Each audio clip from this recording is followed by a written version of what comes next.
just to press charge. And for them, it was time for a change. Welcome.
Yo, what's going on, everybody?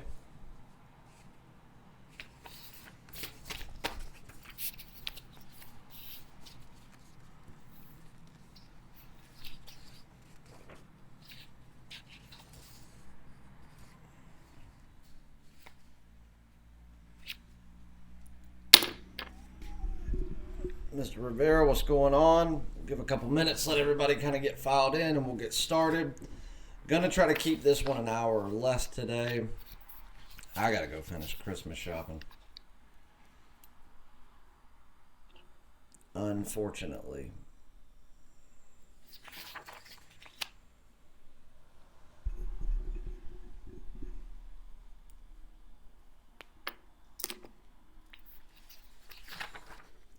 As everyone files in, go ahead and smash that like button. For every 50 likes we get, that'll be a free play.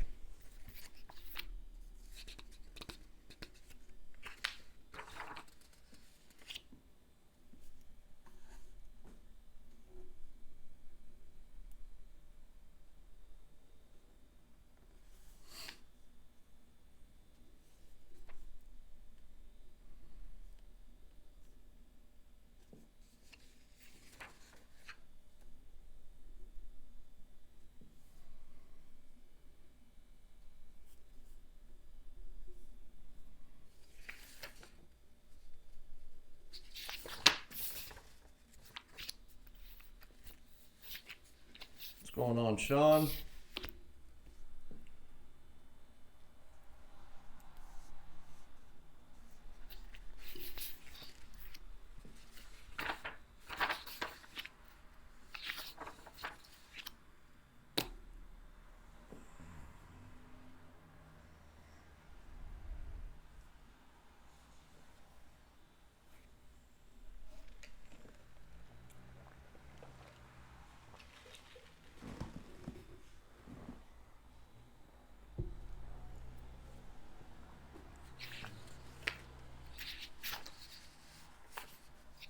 All right, guys, on this one, once everybody kind of gets filed in and ready, we'll do some breakdowns. We'll talk about what's going on today.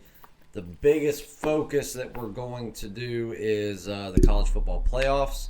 We're going to do a preview and a breakdown of those two games. There's no official premium plays on them as of yet. There will be later in the week. But being that I'm going to take a couple of days away from doing videos, free plays, and stuff to get at least a little bit of time off, I don't want to wait until Friday to talk about games that are going on Saturday. So I want to go into a breakdown, get my opinion out there, see what you guys think. We'll do an initial lean, and then for anybody that is on, that gets my premium plays or anything, whatever game or games that I play in this playoff, whatever premium or top plays, whatever, obviously you'll get those. I'm going to try to release those no later than Friday.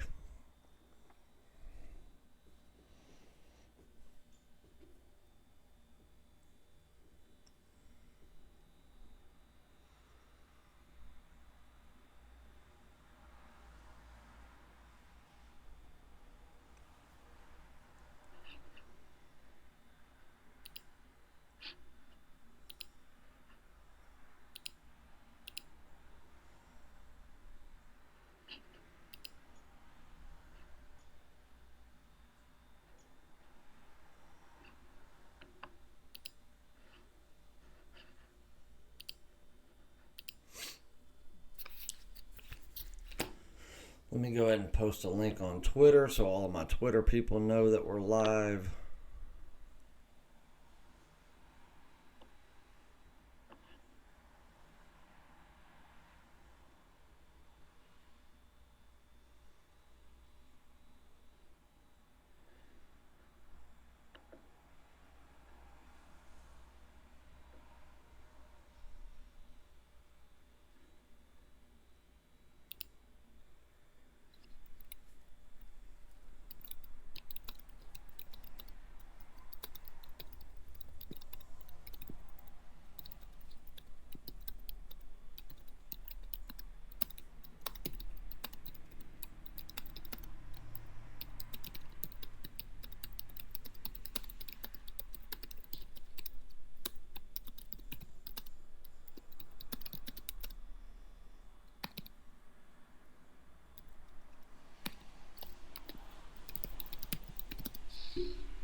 Alright, now that that's done,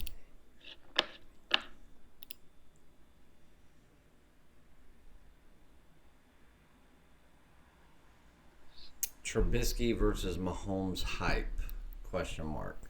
I don't know that I understand the question. Can you elaborate on that a little bit? I'm not sure if you're asking me if there is a hype or...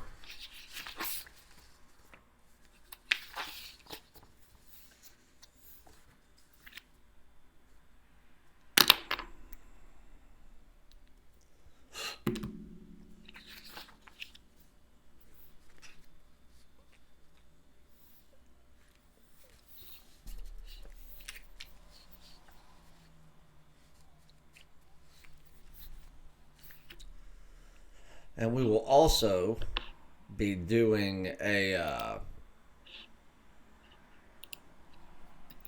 another review, as we do every Monday or Tuesday, of my current power rankings in college basketball. So I do, obviously I do them initially at the beginning of the season, and then every Sunday night after every game has been played for the week, I go in, crunch all the numbers, all the stats, all of the outcomes, everything, and then let the chips fall where they may, and then reintroduce my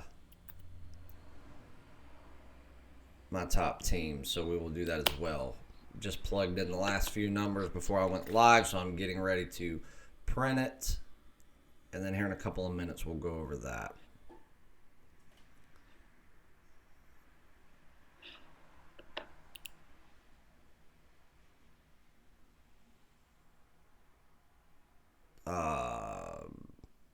Is that a joke? Kansas City won.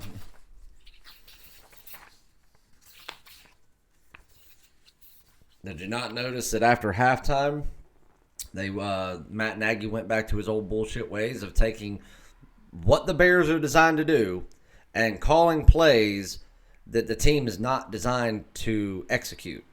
And what happened? They got clobbered. Just like I said yesterday in the live show, if they don't play Bears football, if they don't follow the system that team was built to do, they will get clobbered. If they play their system, didn't say they were going to win, but I thought 7 points was too much to be giving them at home.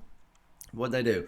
Played like that for about a quarter and a half. Then they changed it to, hey, let's go out there and try stuff that we don't know how to do, not designed to do, so on and so forth. And what they do? They got creamed. It made Kansas City look like a better team than they actually are.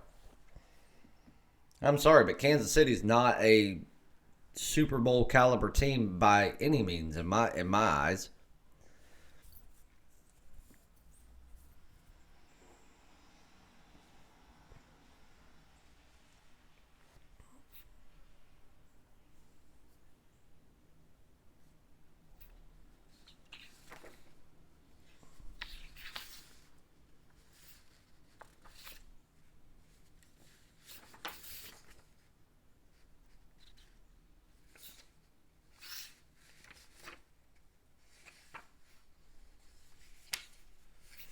Not a very big slate of games today, but enough enough to get some selections out and make a little bit of money.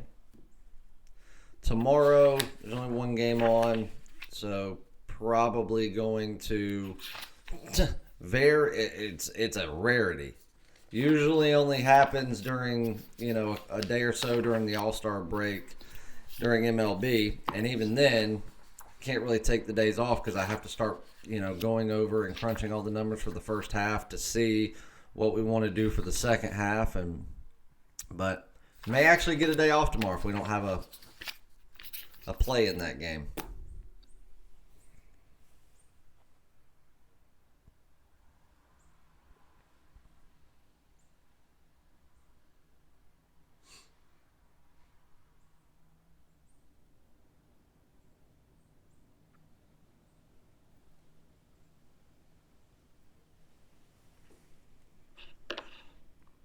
All right, let's see.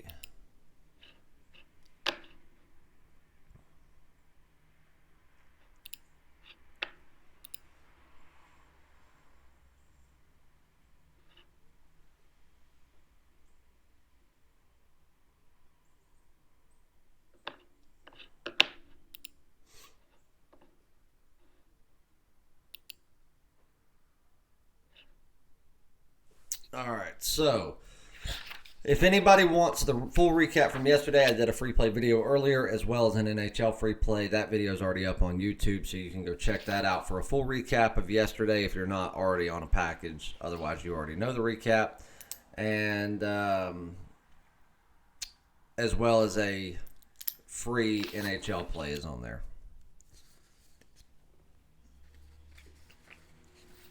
Do you think Dayton is for real? Like, could make a run? Like, could make a run at a national championship real?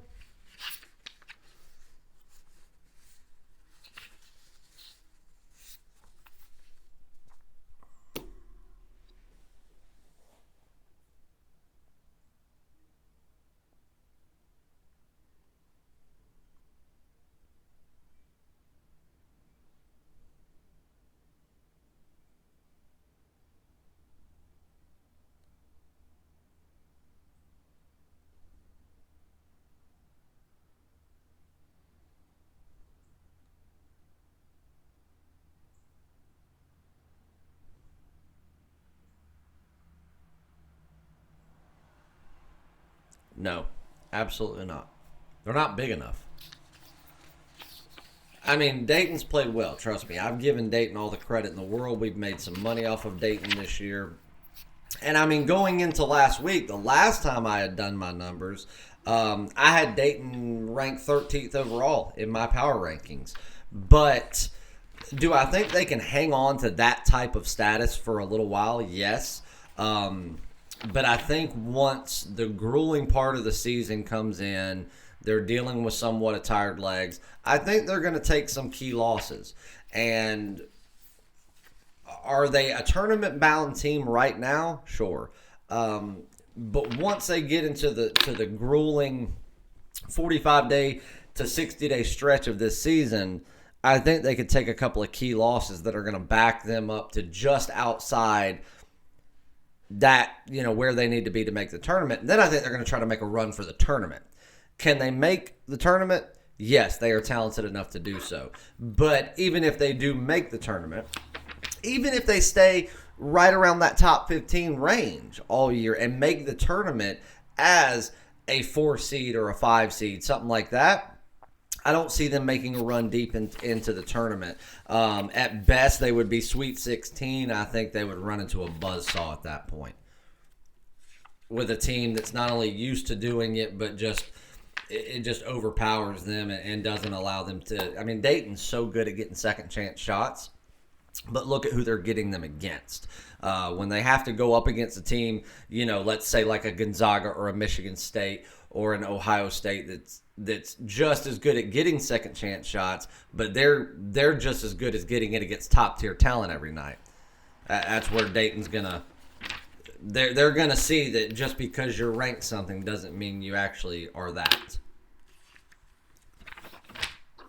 Rivera, run the chat for a second. I'm gonna walk into the other room, grab my rankings off of the printer, And that way, we'll go ahead and go over those before we do the college football breakdown. Give a couple of minutes. People are filing in kind of slow today, which I expected. It's the day before Christmas Eve. I'm sure people are out and about trying to get things done and accomplished. So we may have a smaller crowd today, but it's okay. We'll at least give them a couple of minutes to get filed in so they don't miss out on anything. And we'll do some college basketball first. So run the chat for a second. If anybody asks where I'm at, I'll be back in just a minute. Appreciate it, Rivera.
All right. Sweet.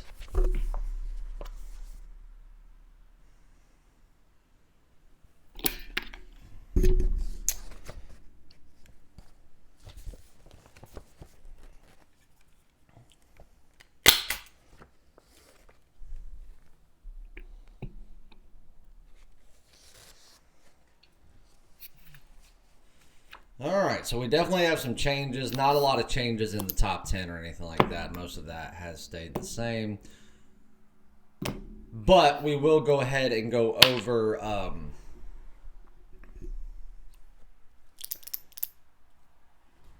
the new top 25 rankings that I have in college basketball versus what we went over on Monday, this past Monday. For anybody that wasn't here before we took a little break,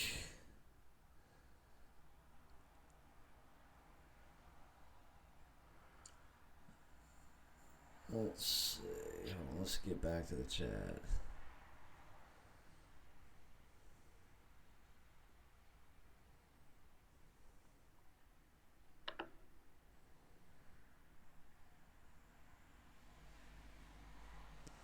So you're going to be going to the Field of Dreams game, be about 1 hour west of you. I'm curious how their parking is going to work. Seems like a nightmare. From what I heard, Colton, and I don't know this to be true, this is just an email that I got because I don't think that that's been 100% locked in. They're going to be doing a lot of shuttling back and forth. So there's going to be a parking area from what I've told.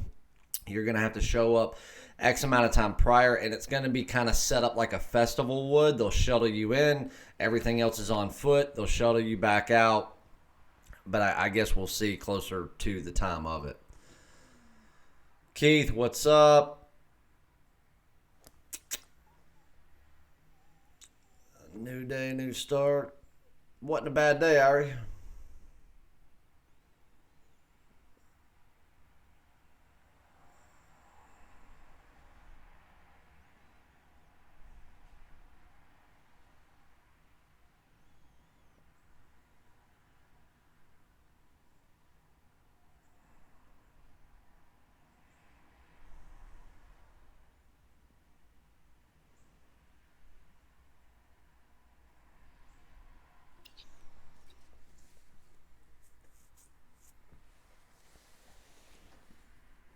Ari, Wichita State's not my top 5. They're not even in my top 30. Oh.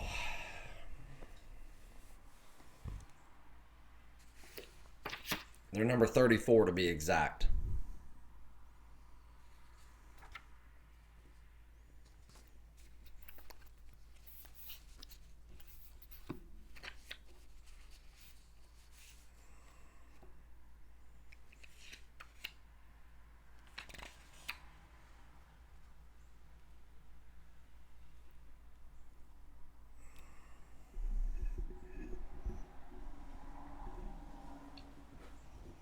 All right, so let's go over the top 25 or my top 25 in my power rankings in college basketball.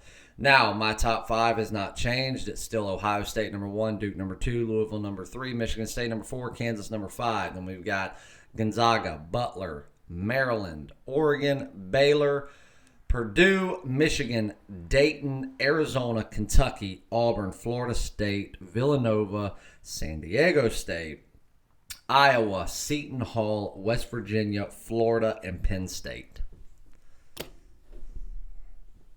Tennessee is no longer in my top 25. They don't deserve to be. Texas Tech's been bumped way back, even though they were winning. They just weren't winning like they should. Numbers are not impressive. Memphis is no longer in my top 25, but I think they will be back. They just got to figure out some things. Marquette's no longer there. Houston's no longer there.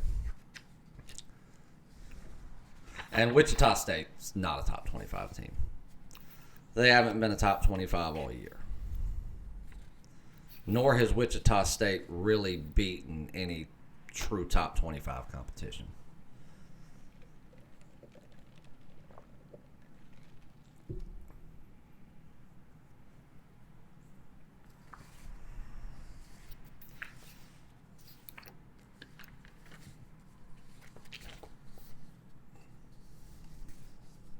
That's not low for the Zags. The Zags are in the top 10.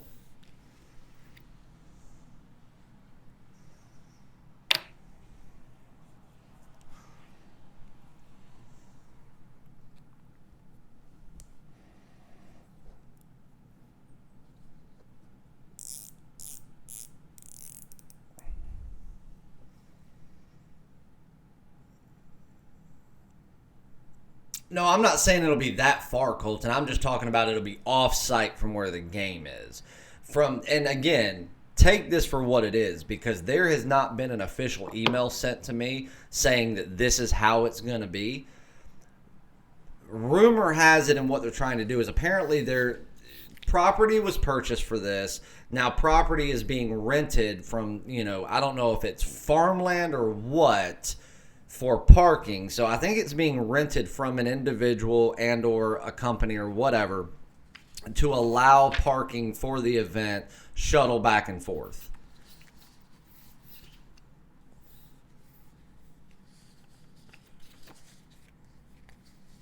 So a lot of golf carts, a lot of gators, stuff like that, and a lot of, buses back and forth from the site to, probably not very far, but I would say it might be a mile or two down the road.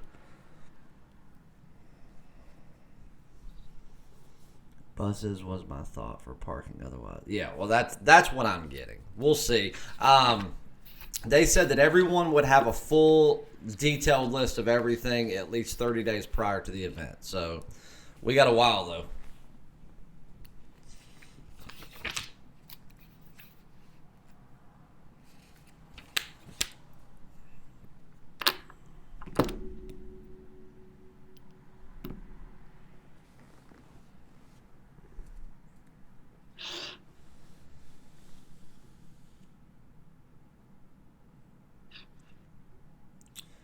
All right, guys, we're only at 9 likes. Every 50 likes gets a free premium play.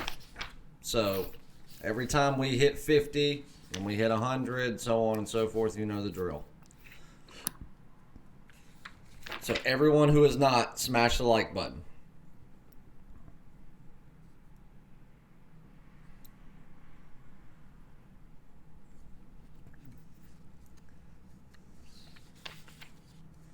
Danny, I didn't even watch any of it, man. When I got done going live yesterday, I tuned in to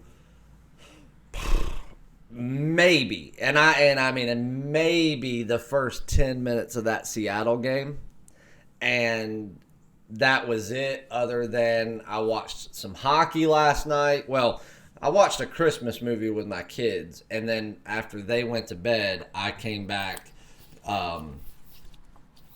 And then started watching hockey and taking notes. And then once the Vegas game was over, because I was doing my power rankings for college football while the Vegas Knights game was going on, once that ended, I finished entering stuff into my spreadsheet, and then I called it a night at about 2 a.m. How many hats do I have? Oh, hundreds. Like we have an entire coat closet with shelves that they're there, and I have huge cardboard boxes full. The closet in my bedroom, the closet in this room. I would not be surprised if someone told me I had upwards of 1,000. I don't have one for every sports team. I do have every hat for Major League Baseball. Even the teams that I hate that you would never catch me dead wearing, but I have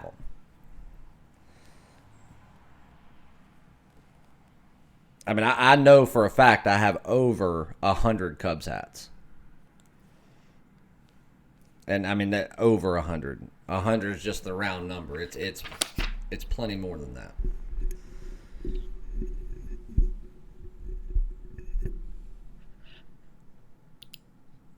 Oh, I knew they beat them. I thought you were asking me about, what went on in the game itself. I don't know. Clemson's pathetic, dude. They... Let me tell you, I may have already... Chase, how about them Chiefs, though? They did great again. No, they didn't. They did not do great against the Bears. The Chiefs played like a shell of themselves. They beat them, but what did I say yesterday?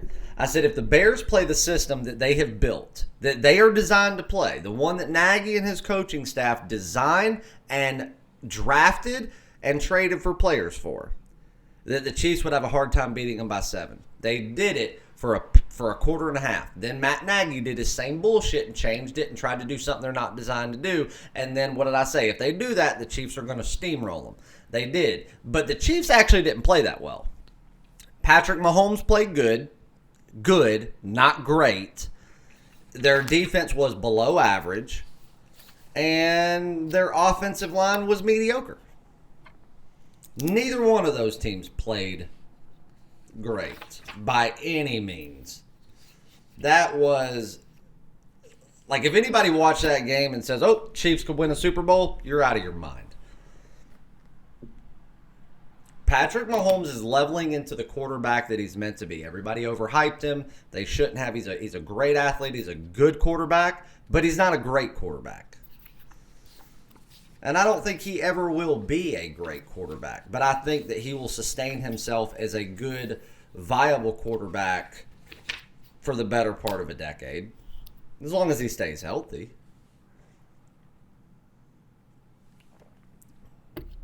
That's always a big if.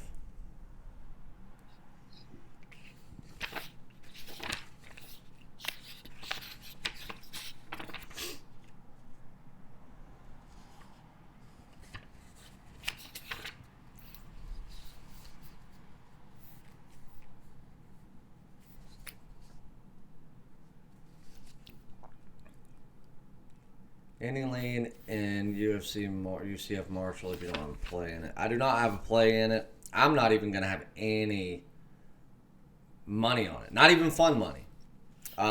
If I had to give you a lean, I'd take Central Florida. But, I mean, at 15.5, I wouldn't even do that. At 14.5, I may have taken a lean and bought the hook down to 14.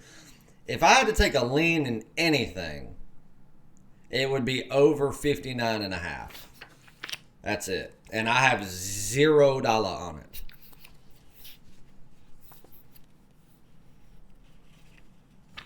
And will not. I won't even have a measly $100 bill on it. No interest whatsoever in that game.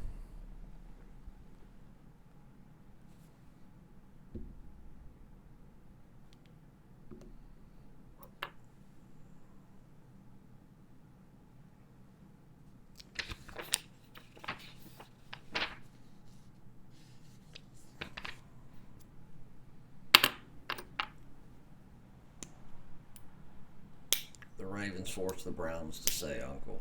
They did. That, in my opinion, is the only team that played great yesterday. And I don't even think they played great. I just think they played pretty good. I don't think any team played great yesterday in the NFL. I think most teams played pretty poorly. So, Dana,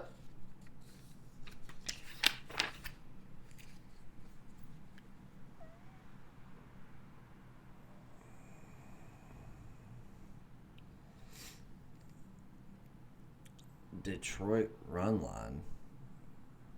What?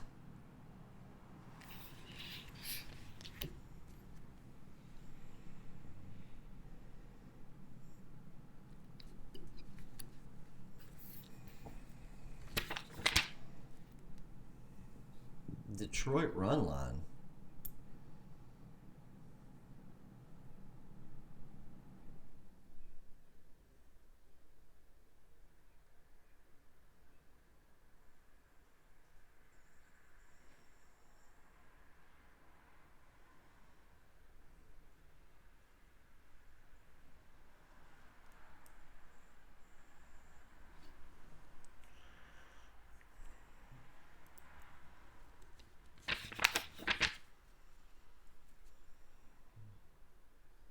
I still don't know what you're pissed about. You said Detroit run line killed you.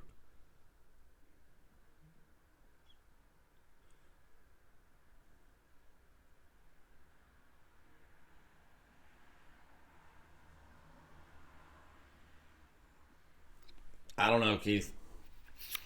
YouTube sucks.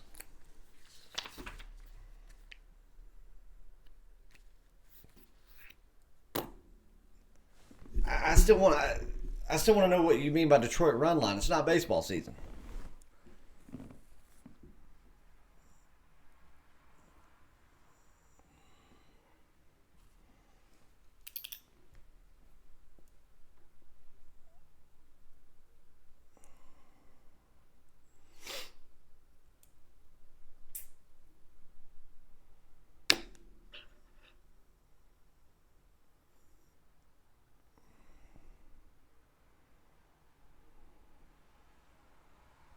No, I get that.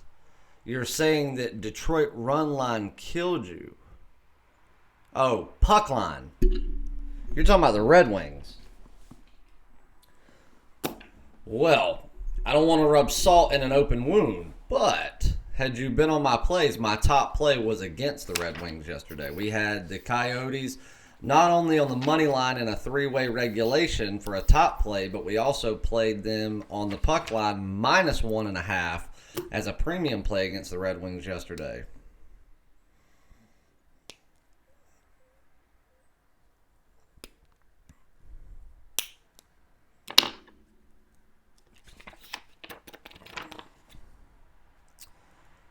Okay, now that we've got some people in here, only 15 likes, guys. 35 more before I'm going to give out a free premium play. So make sure y'all start smashing that like button. Like I said, I have zero interest in the college football game today. With the emergence of Kenyon Drake and looking like he was being held back in Miami, think Cards trade DJ and get some value out of him since he has been hurt the last 2 seasons. Your head's in the right place. I don't know. You would think, but to be honest with you, Colton, I really don't know. I don't think that. I think the fact that he's been hurt the last 2 seasons, his most value would have been 2 seasons ago when he got hurt, when people were thinking that he was going to bounce right back.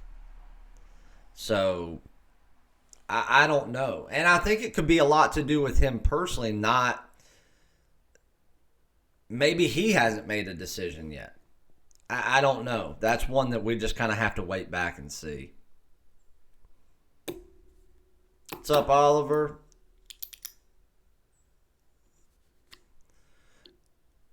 Yep. And the thing is, Steven, here's the thing about Ryu. If anybody listened to the podcast, we posted a podcast Friday night or Friday afternoon. The Dallas Keuchel announcement had not even been made yet. We posted the podcast about 4 hours before that announcement was made. ESPN, MLB.com, nobody had broke that announcement. Outfielders Anonymous broke that announcement first. We talked about Ryu. There was no announcement for him whatsoever. It had not even been announced that he was in talks with the Blue Jays, and we had announced that it was pretty much all but done.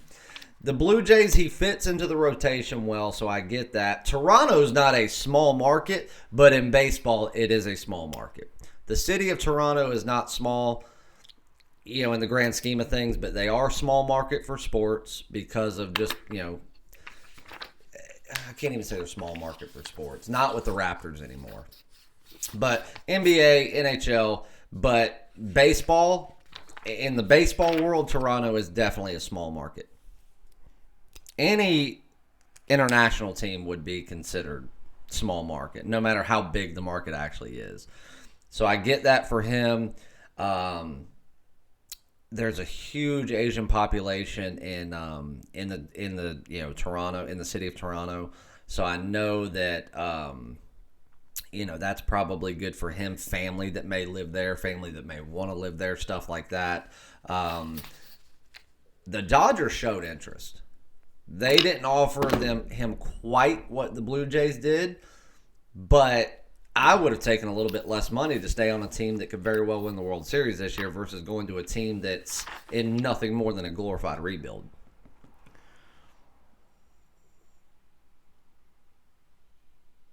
Outfielders Anonymous is the name of the podcast.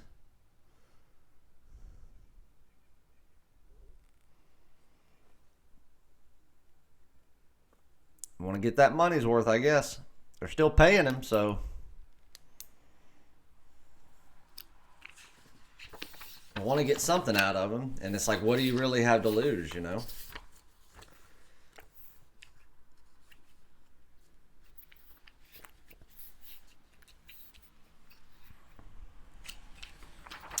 What do you think about the Maple Leafs today? I think that the line's accurate.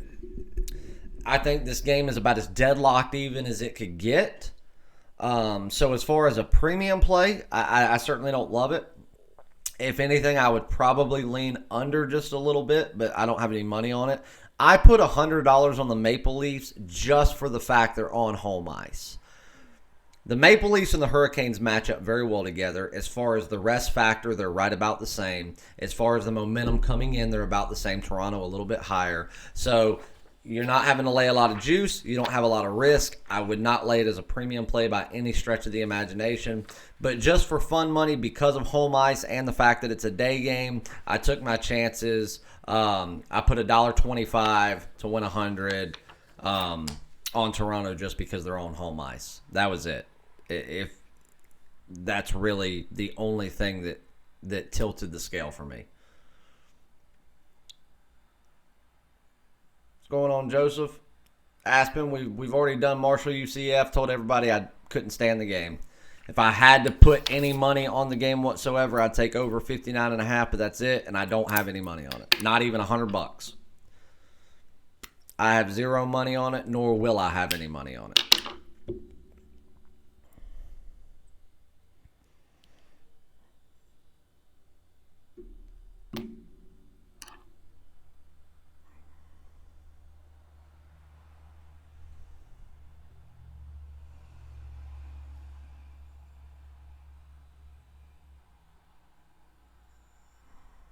Don't know yet, Skip. Not done going over the card.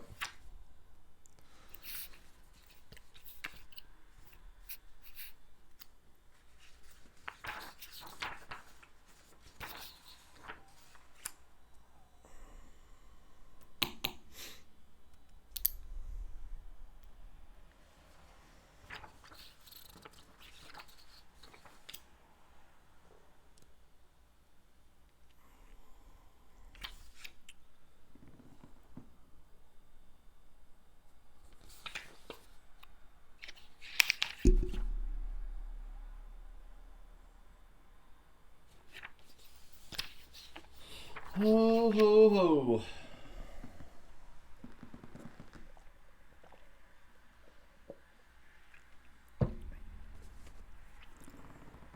$30 more likes, guys. Get up to 50 likes. We'll do a free premium play.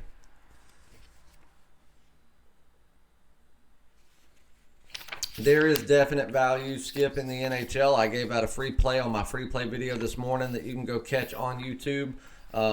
Involving an NHL game tonight. I actually gave out my top play for free yesterday on my free play video. Well, no, I didn't. I gave out my premium play. But in the same game, we had a top play, which we won.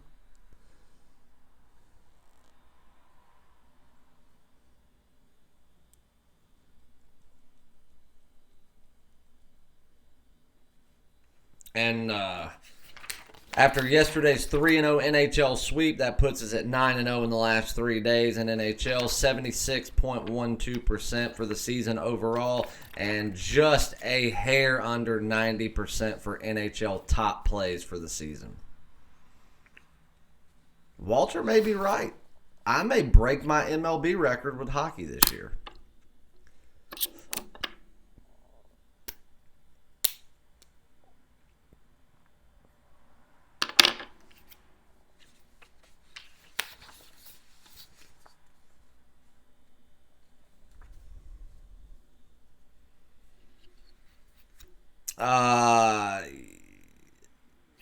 yes, I've got feelings in it. It may actually be on my card tonight.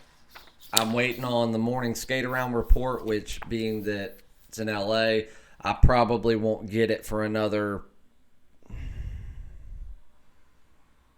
2 to 2.5 hours. So until I read the morning skate around report, I won't make a final decision. But as of right now, I've got some things about that game circled, which may have it land on my card tonight.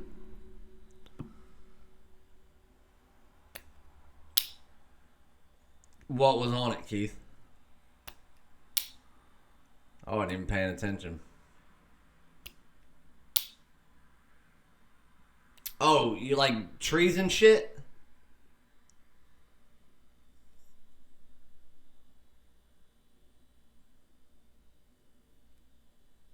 If that's what you were talking about, it does that anytime there's no action on the TV. It goes into screensavers, and we'll do that until the end of time, until you come up and hit a button on the remote. Ron Crawford, what's up? I've actually been waiting on you, Ron, before we started this college football playoff breakdown. I need Walter to show up too. Walter, John Brady. Who else are we missing? We've got Danny in here. We've got Ron. We've got Keith. We've got Colton, Oliver, Steven, Rivera. So we've got a good many of our regulars in here. But we're missing Walter. We're missing John Brady. We're missing Chris Norris. We're missing Jerry Valdez. So we'll give it another minute or two before we do the college football playoff breakdown. But we are almost to the halfway point of the likes. We're at 23 likes. We need to get to 50 likes, so I'll give out a free premium play, one that I've already locked in, one that I've already bet on. And, yeah.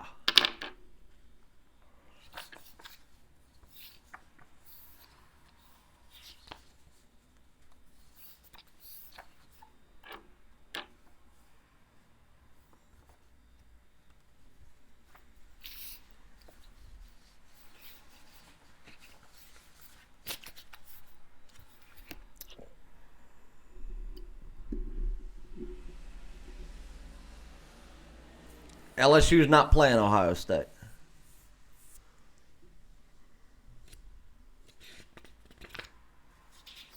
LSU's playing Oklahoma. Ohio State's playing Clemson. I've already played the money line on Oklahoma just for shits and giggles. I played it yesterday for a little bit of money. Just for shits and giggles.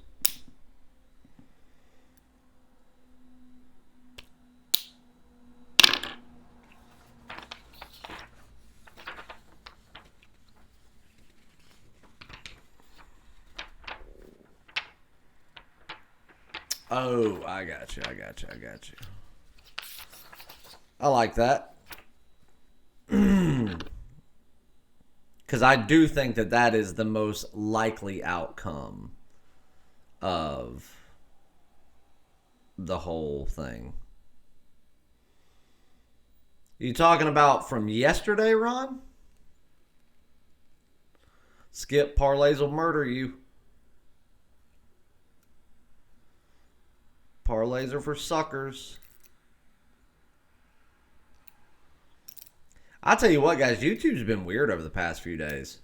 So, I mean, obviously, I don't control whether or not people get notifications. I mean, if you're subscribed and you get the notifications, I know that most people usually get them. So if you didn't get them today, that's on YouTube.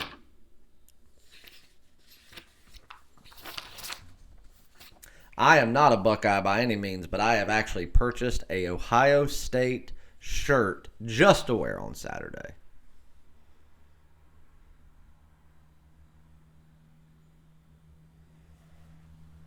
I may have, Dana. I've pissed him off before.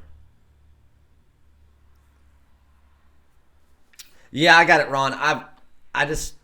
We got to do this a weird way because what you and I talked about is not something that I can make go live. So we're going to have to do it in a weird way. I'm going to email you in a little while. You'll know how to do it.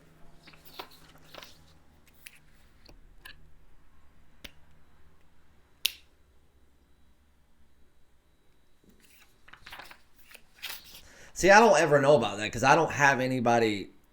I mean, I'm only subscribed to like a few people on YouTube, and I don't have notifications set up on any of them, so I don't ever get notifications for anything.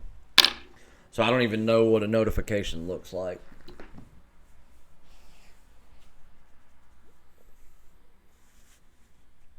Oh, y'all want to see some cool shit?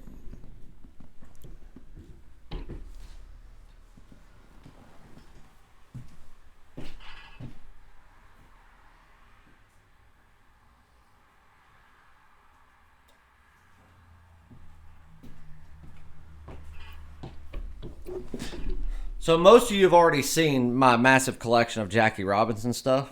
And I showed y'all the few Jackie Robinson jerseys that I have, just like the normal Brooklyn Dodgers jerseys. So the other day, I finally got my frame in because I had been sending my jerseys off, the ones that I wanted framed, sending them off to be professionally framed. Well, there was one, because most of them are like sentimental, like they're championship jerseys or they're worn jerseys and all that type of stuff. So I want them done the right way. But I do have one jersey that I wanted framed that's just a basic jersey that I've had for a long time, but it's not game worn, it's not autographed or anything. But everybody knows that my favorite childhood player was Ken Griffey Jr., so just this normal Mariners jersey, Griffey jersey that I've had for a million years, I was going to just frame as my last piece. And then I had somebody that I've done some business with before say, hey, I ran across something that I think you might be interested in. The original Cooperstown collection Jackie Robinson jersey with the original Brooklyn Dodgers colors on it. And I was like, yeah, I want it. But I want it like, so we kind of negotiated back and forth. And I was like, if you'll insure it, send it to me. I'll pay for, I said I want it before Christmas. And here she blows, guys.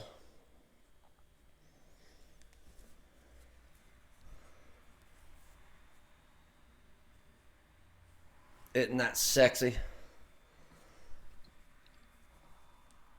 I've always wanted one of those that color. And it's made out of the old material too, so it's like made out of like the same type of material that they used back then. It doesn't feel anything like a normal modern day jersey. And you can tell a lot of the jerseys nowadays in the AL don't have the they don't use the MLB patch that has team colors on it anymore. They're all the blue, white, and red. This one, you can tell that it's old because it's got the Mariners colors on it, the navy blue, and then the dark green, like the hunter green. So you can tell that that one's been around a long time.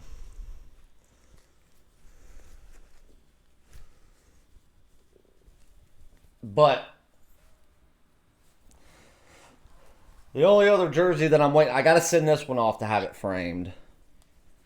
And then the only one that I'm waiting on framing wise is my Ohtani jersey. Because I love that dude.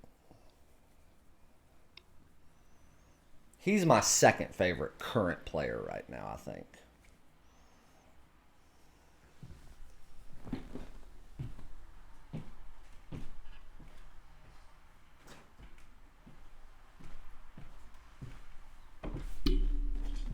Oh, man.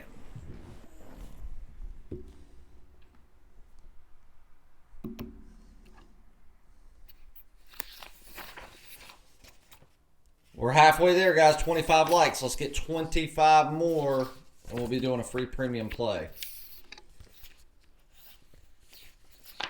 Yeah, Dana, I know YouTube was having issues yesterday, but I don't know what they were. So I just kind of had to stick it out and deal with it.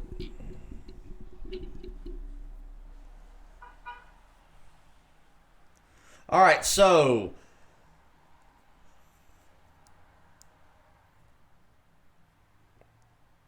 I guess what we're going to have to do is we're just going to have to get started on this college football preview. What I'm going to do is I am going to take a piss. And then maybe Walter and John and everybody. Matter of fact, hold on. Let me just send out a text real quick.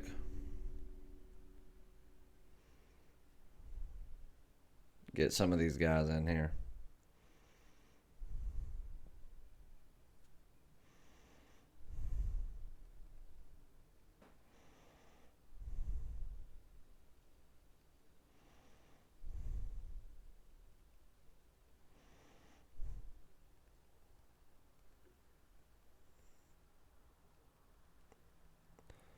All right, I just texted those guys.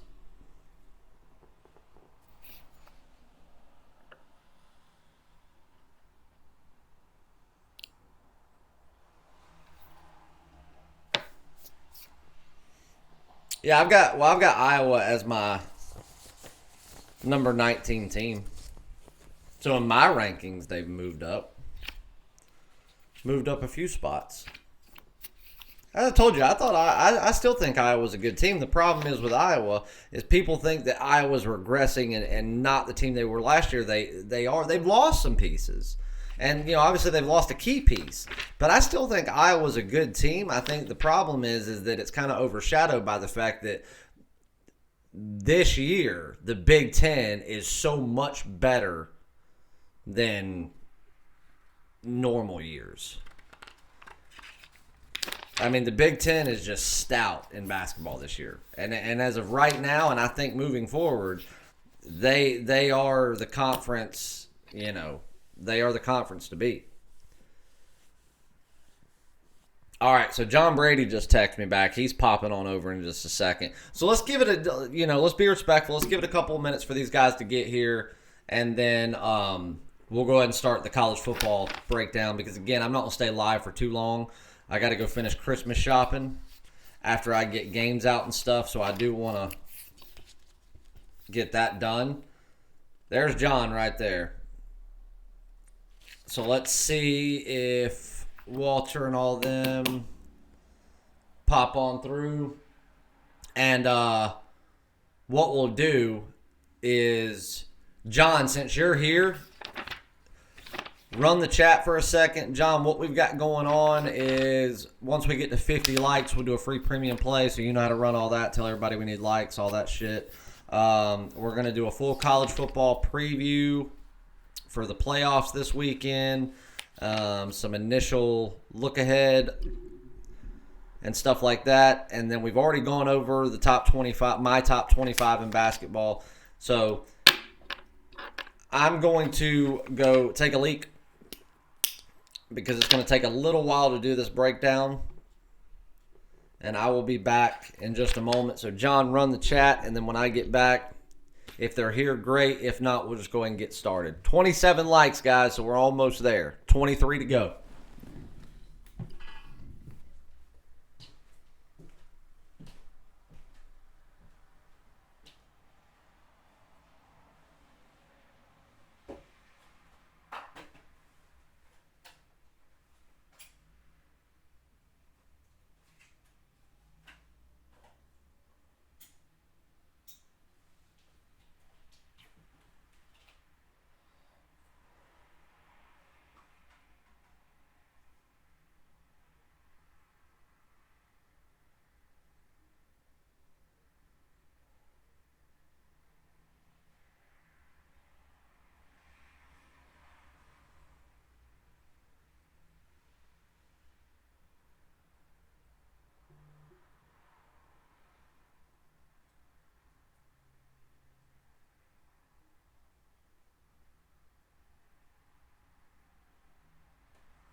Oh, shit.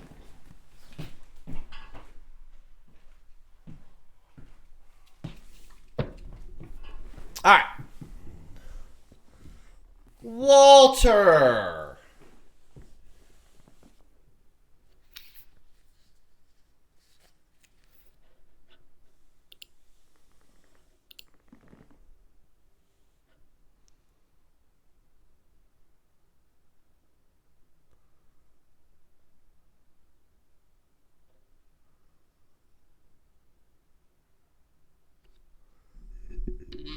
I was just talking about you, Walter.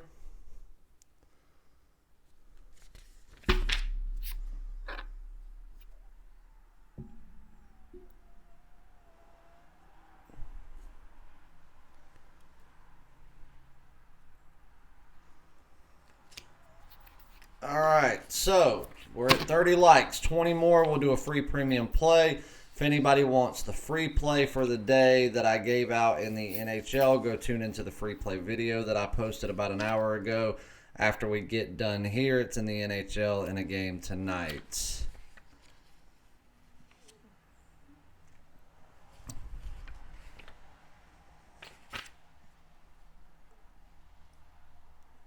All right, let's get started.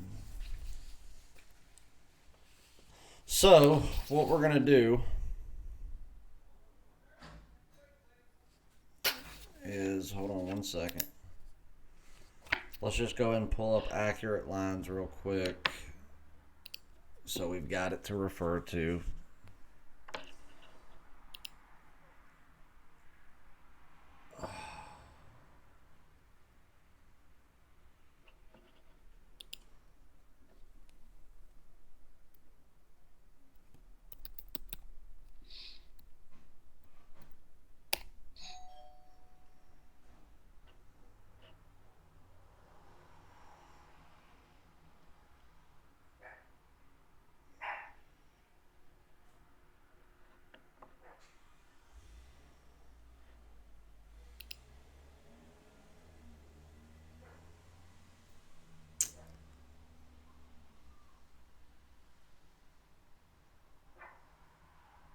All right, we've got them right here. So as of right now, everything's still kind of staying the same. I see 112.5 out there on LSU, but pretty much everything's 13.5 across the board in Vegas. Clemson's -2 across the board everywhere other than Stations Casino, which has them at 2.5. And the Westgate has 2.5 at this moment. But William Hill, everything offshore that I'm seeing is all -2s in favor of Clemson. So, I guess before I get into my breakdowns,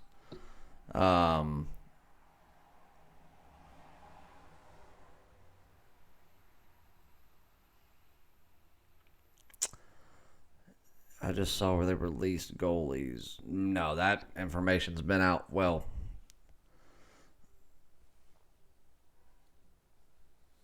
I don't know why you keep posting that same message over and over and over again.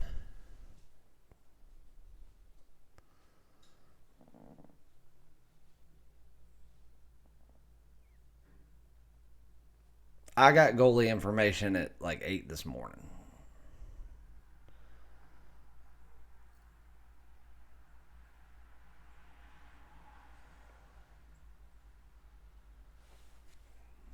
Hold on one second, guys. Let me answer this. But what I want from you guys is I want to hear what you think on these two games. What's your initial thought on the two playoff games coming up? And then I will give you my opinion on both, where I see both. I mean, again, I have my opinions right now. I'm not going to release anything premium until Friday on both of these matchups. But for now, I've got my initial leans, my initial thoughts, and so forth. So I'd like to see where you guys, where your head's at on both of these games. And then I will give you my breakdown, what I think initial thought-wise, and why. So if you guys want to throw out a few things that you think are crucial to either one of the matchups or both. Oh, Ron, I don't get that from a website. I get that from someone.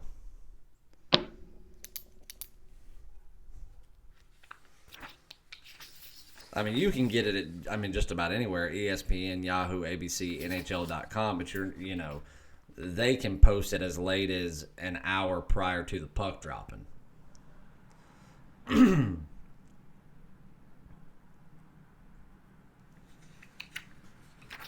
But I get morning skate around reports from people,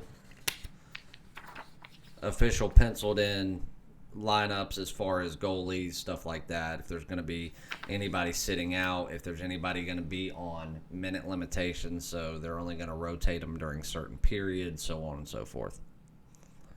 So it's not a site.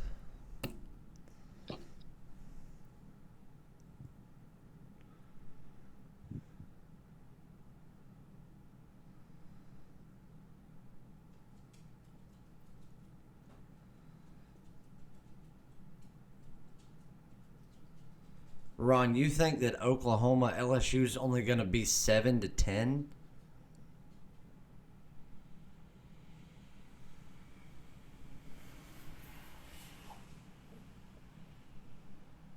Yeah, I heard about that.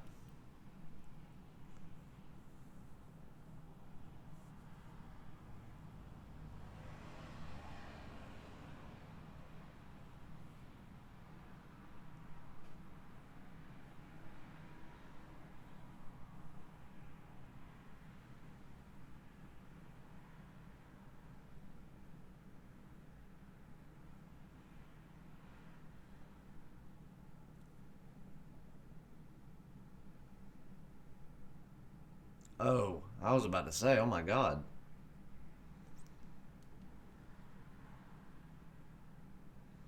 Hold on, while y'all are sending that in, I'm going to check this voicemail. Because this may be information that I need.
All right.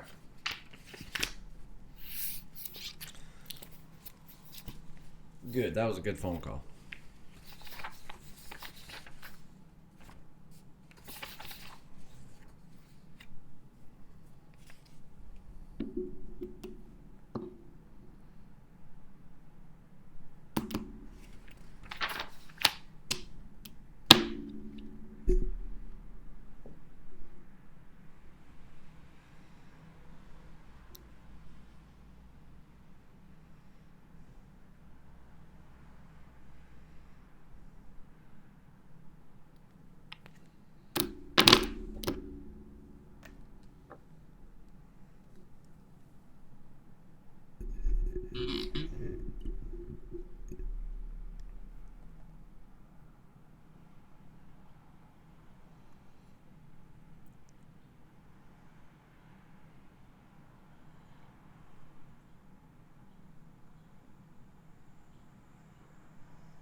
All right, so we've got some good insight here. So this is kind of where, let's go over a couple of these. Oh, Ron Crawford says I like Oklahoma because Jalen has been there. However, I think LSU prevails by 7 to 10 points. Ohio State Clemson over, not liking the side.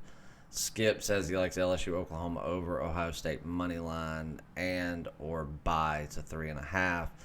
Danny says LSU 45, Oklahoma 21.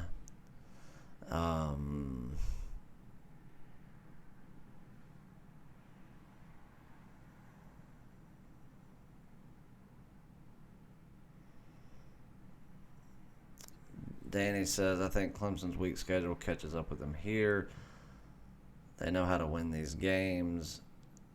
John Brady says, I would like to see Clemson win because they are my second favorite team. John Brady, that's the most disgusting thing I think I've ever heard you say.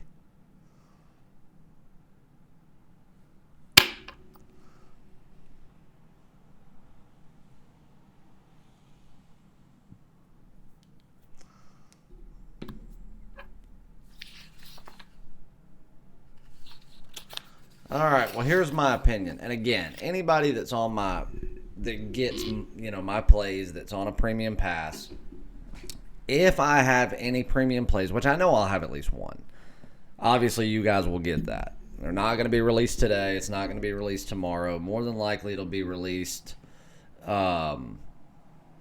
late Thursday or sometime Friday. They will be posted before Saturday. No matter how many I have, how few I have, whatever.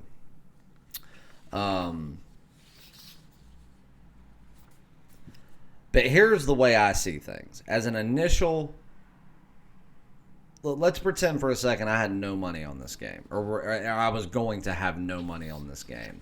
And I was going to be completely biased about the entire situation. And I was just going to look at the facts. There's facts that you have to look at within the teams themselves, what they've done, what they haven't done. When have I ever said they're rich hillbillies?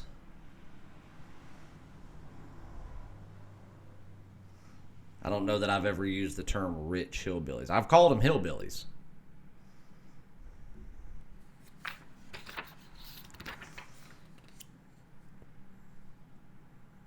But you got to look at things that the teams have done, the teams have not done. And you also have to look at the way that the media makes you perceive certain things. Here's what I think a lot of fans will never admit to. I'm going to use a few names, for instance. Names that I know that some of you are going to like, some of you are going to despise. Let's use names like Stephen A. Smith, Shannon Sharp, Skip Bayless, Paul Feinbaum, Mike Golick. Hell, that's enough names. There's no backstory, Ron.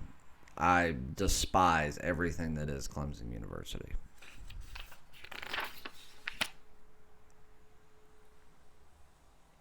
Here's the thing that we have here. Fans, I'm going to use, I'll use one name for instance. And I'm going to use it because we've talked about him in recent weeks. Let's use Paul Feinbaum. There are people in this chat right here that I'm sure despise Paul Feinbaum. And I'm sure there's people in here that may like the guy. Either way, every one of you have watched Paul Feinbaum. More of you than not probably listen to Paul Feinbaum and or watch Paul Feinbaum on a regular basis. The thing about fans is fanhood is great. You could be a fan of whoever you want. But when someone doesn't give your team the credit or agree with what you think or agree with what your coach says or, put baby powder on your ass and tuck you in, you hate the person. It's the way fans are. I hate hearing people talk trash about the Cubs. But everybody knows that I'll be the first one to dog them when they need to be dogged. But I dog them when they need to be dogged. Just because they lose a game or they make an error, I'm not going to be the one that says they suck, they're going nowhere, they're going downhill, Joe Madden needs to be fired, yada, yada, yada. I'm a realist. If they're good, they're good. If they're bad, they're bad. And I'll be the first one in the world to admit it. I'll do that about anybody. So I've been the first one to admit that Clemson's a great team. They've been a great team for a long time now. They've got great aspects of that program outside of just the players.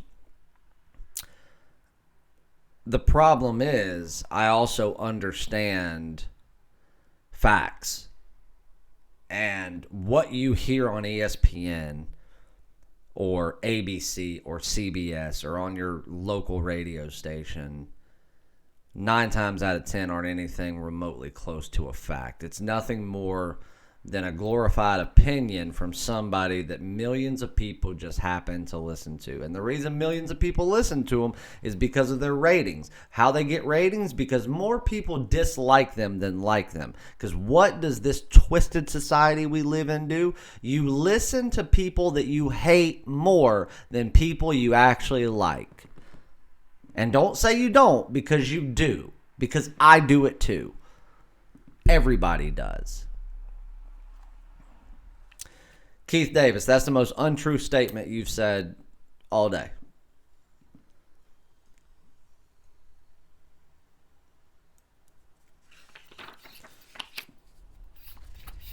They have most certainly played teams that actually play very similar football as Clemson does. Very similar. One of those teams being Wisconsin. Now, do I think Wisconsin's better than Clemson? No, I do not. I think if they were better, they'd be there. Here's what I'm getting to. What I'm getting to is fuck what the media says. And this is why I say that. Because let's look at these 4 teams here. Let's start with Oklahoma. And we're going to break down every aspect of it. Let's start with the man of the hour, Jalen Hurts. He was at Alabama. He played well. He comes to Oklahoma. In my opinion, he's playing better. Now, granted, that also comes with an asterisk by it.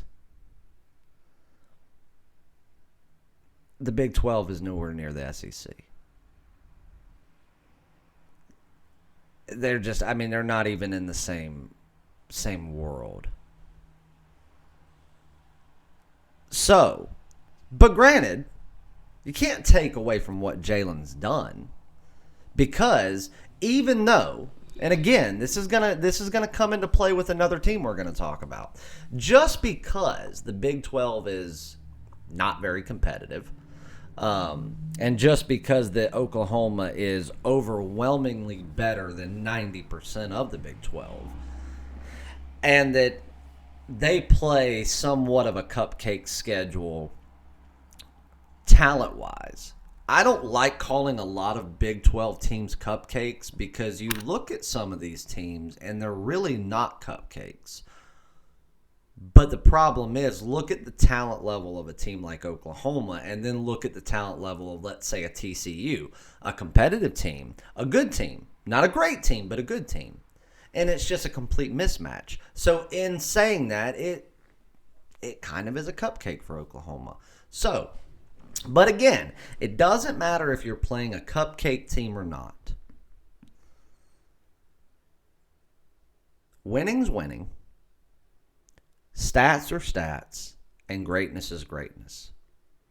And Jalen Hurts has all those things. He has the stats, he has the wins, and he is a great player. He's a great quarterback. Do I think he's going to be an elite NFL quarterback? I'd like to say so because I really like Jalen Hurts. But I don't know that he fits the NFL bill. I really don't.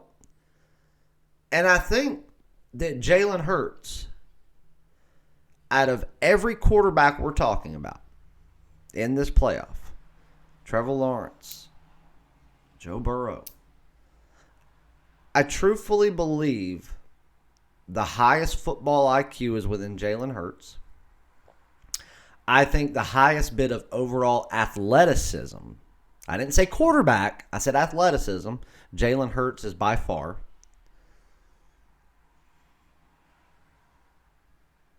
And I think that Jalen Hurts also is probably the biggest realist out of the four. Everybody has dreams. Everybody has aspirations. Everybody has, the thoughts and hopes of, being elite at every step of the way. You're elite when you're a little leaguer. You're elite in high school. You come to college, you become elite. Undoubtedly, you're going to get to the NFL. You want to be elite. I don't know that Jalen's that guy. I think that he'll probably do some Patrick Mahomes type stuff when he's a rookie. But I don't think that long-term Jalen's going to be an NFL superstar. College, he's elite, no question. NFL, I think that he'll be elite status for a year or two, and then he'll flatline, and I think he'll be mediocre, if healthy. So now we move into the second biggest piece to this puzzle, which is Lincoln Riley. Fantastic coach, a coach that I think is one of the rare college coaches that plays and wins at a big-time program that I think could go to the NFL and do the same thing.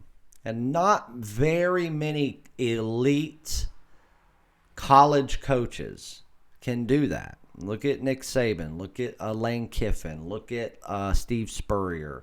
Look at those guys. The elite of the elite in college coaching typically fails in the NFL. I think Lincoln Riley would be the exception to that rule. I think Lincoln Riley could go to a team like Dallas, could go to a team like Arizona, could go to a team like San Francisco, could go to a team like Jacksonville, and I think he could build a championship program. We'll come back to Lincoln Riley in a second because there's one thing that I want to say about him that's going to have to tie into the very end of this. Now we get into the fact that we know the Big 12 is not a powerhouse conference.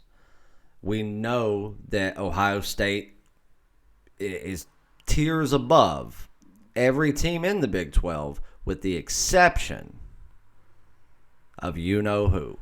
We know that with the exception of Baylor, they are just on another level. And they're worlds ahead of Butler and Baylor, in my opinion. I think that Baylor has played the absolute best they could play this year, and I think it was great. But I don't think that they are as good of a team as Oklahoma. But even with the fact that we're going to say that in Oklahoma's case, they played in a cupcake conference, one of the biggest reasons that the Big 12 has been so inconsistent and uncompetitive for the past, we'll go ahead and say decade, truthfully. We've had the teams. We've had the TCUs that have been great. We've had Oklahoma, obviously. You have the years that Texas is trying to hang on to something.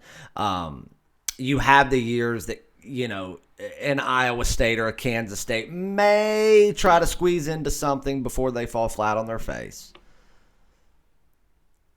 It all comes down to defense. Their defense has been the worst in all of Power 5 football. So, But what do we have this year? Now, and granted, that put Oklahoma in there too. Their defense has been atrocious. So look at the times that since the playoffs have started in college football. Oklahoma's pretty much been there year in and year out. Very first year, they shouldn't have been there for their defense alone.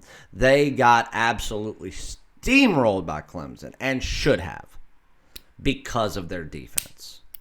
Same reason that Michigan State should not have been there, because they didn't have the offense to match up to any one of their defenses. Now that's a little bit different for Oklahoma. Do they have an elite defense? No, they do not. Do they have a weak defense? No, they don't. Do they have an average defense? I don't think so. I think they have an above-average defense, a defense that maybe doesn't play the elite of the elite. But guess what they do play? Even though the teams as a whole are not complete nor very competitive, there are certain things about the Big 12 that they reign supreme in. That is size and speed. Look at teams like Iowa State. If you look at just stats on speed, don't look at the fact that they can't complete plays. Don't look at the fact that they're not a complete team. Don't look at the fact that they're really not a competitive team in the grand scheme of things. Look at how fast their average player is. Top 3 in the country.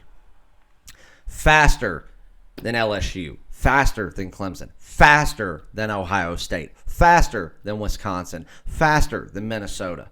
Faster than Penn State. Fact. Same thing can be said for TCU. So, and here's another thing that they trump. Size. Look how fucking big these big corn-fed Oklahoma, Texas, Mid-South, and Midwestern fuckers really are. People from Kansas. People that they're plucking out of Nebraska. From Missouri, from Arkansas, the list goes on. From the state of Texas alone, you have the biggest, and I mean physical size biggest, college football recruits out of any of the 50 states in this beautiful country we have.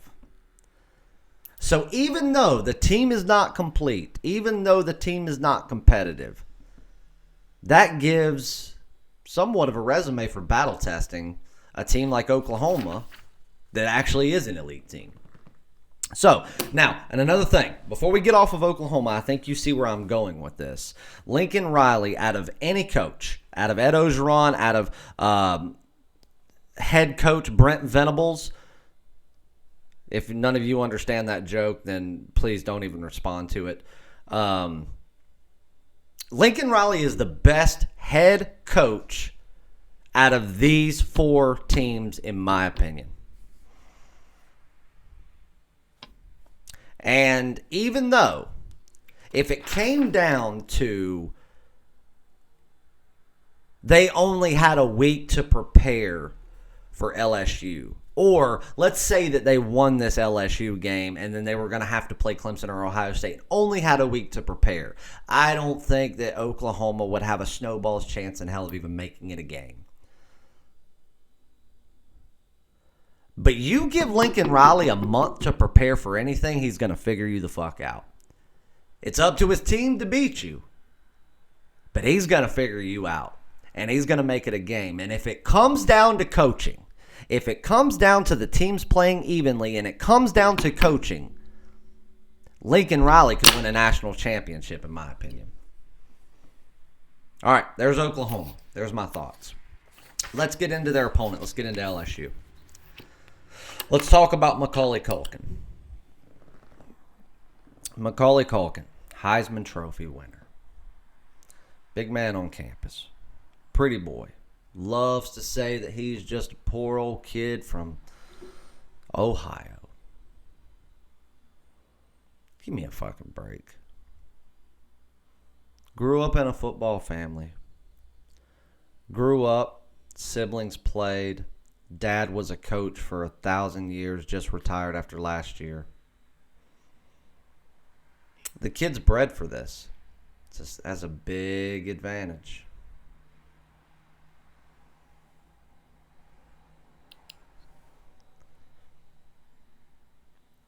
But is Joe Burrow the best quarterback that we have in this 4-team playoff? I think so. Quarterback. I didn't say he was the most athletic. I didn't say he was the fastest. I didn't say he was the strongest. I didn't say that he had the highest football IQ, because he doesn't. But what is a quarterback designed to do?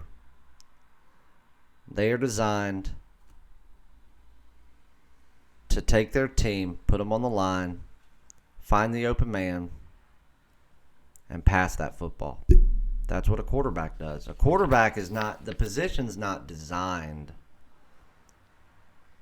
to have somebody running, to let the quarterback gain 1,000 rushing yards. That's just the game we live in now. But if we talk about the quarterback as the way the position is meant to be played from like a beginning of time to now standpoint, I think the person with the best arm and the best quarterback is Joe Burrow.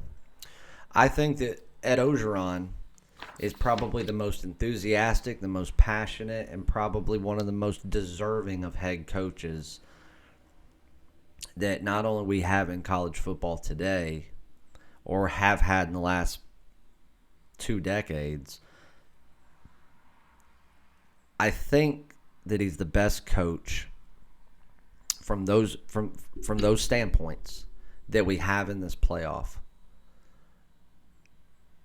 And I truthfully believe that he understands his own team better than any of the other coaches understand their team.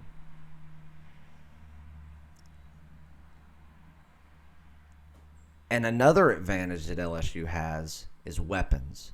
They have weapons. They also have a very, very stout offensive line. Let me tell you something. If you put Joe Burrow on a team like, and I'm not going to use bad teams here. We're going to use good teams. But we're going to use teams that have just an above average offensive line. Penn State, Iowa, Michigan State.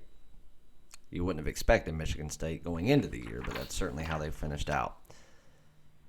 Michigan, Southern Cal, Oregon. You don't think about Oregon when you say that because the quarterback's able to move the way he does. But the offensive line's really not that good. You put Joe Burrow in a situation like that, give him one less weapon, and give him just an above-average offensive line, Joe Burrow would not have won a Heisman. Joe Burrow would not be playing for a potential national championship. Joe Burrow would not even been in the top 5 quarterbacks this year. And Joe Burrow probably would not be a household name. People that really study and think about and watch a lot of college football, they know who he is. Other than that, they'd be like, who? Who does he play for? Think about that, guys. The media is making you think that Joe Burrow may very well be the next Peyton Manning. Give me a fucking break. He is a college kid that transferred from Ohio State, plays at LSU, and has done nothing to prove that he could even have a conversation about football with Peyton Manning. No college kid has. And you can't. The only college quarterback that I've ever watched that I think anybody, most people didn't think he would because they didn't like him for whatever reason. But now they're, sucking him off so fast the dude can't even catch his breath, is Lamar Jackson. Other than that, I am not going to ever say that a quarterback, this is the next Peyton Manning, it's the next Tom Brady. There is not going to be another Peyton Manning. There's not going to be another Tom Brady. There's not going to be another Drew Brees. They're going to be their own person. And are they going to be successful in the NFL? Who knows? Everybody used to talk about Taj Boyd. Taj Boyd's great. He's broke every Clemson quarterback record there is, every pass record, every quarterback rush record, every offensive record. He's broke every quarterback record in the ACC. This man's the next coming of Christ. He's going to be a Hall of Famer. He's going to be this. He's going to be that. And I used to tell people, I'm like, how? He throws just as many interceptions as he does completed passes, or as many touchdown passes. He throws complete garbage up into the air, but the lucky for him that he has people like Watkins and he has Watkins downfield to pluck his absolute garbage out of thin air because he's one of the greatest receivers that college football's ever seen. And because of that, when he gets to the NFL, it's going to show that he actually sucks at his position. He is just playing around immense greatness. And what did he do? Lost starting job after starting job, backup job after backup job. He even got cut from the CFL. So I don't want to hear about Joe Burrow being the next Peyton Manning, the next Tom Brady, the next Aaron Rodgers, the next Joe Montana, or the second coming of Christ until he suits up with the big boys, goes out there, gets his nuts run into the dirt a few times, and let's see what that pasty little boy can do. I like him. I think he's a fantastic quarterback. I think he's the best quarterback in the country. But that ain't proved nothing to me about no damn NFL. Okay, let's move on. Sweating a little bit. Danny, do you feel that? I think me and Danny are having a connection here. I don't know about the rest of you right now. But I think me and Danny we're kind of like this. You feel that, Danny? I feel it. If you don't feel it, I feel it enough for the both of us.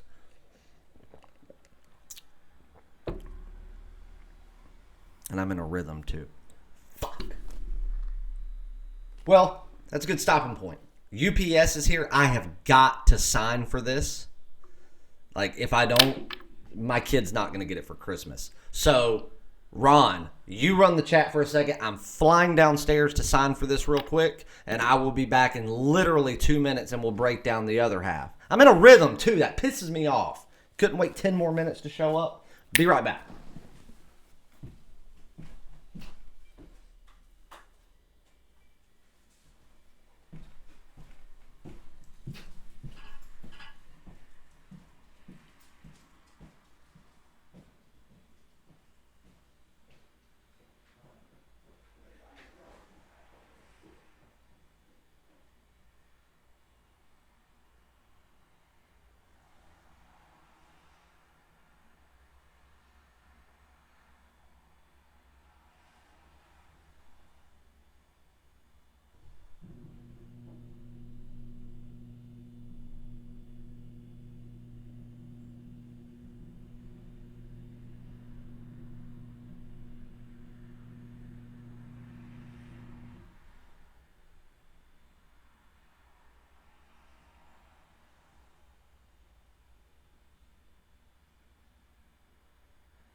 All right, guys.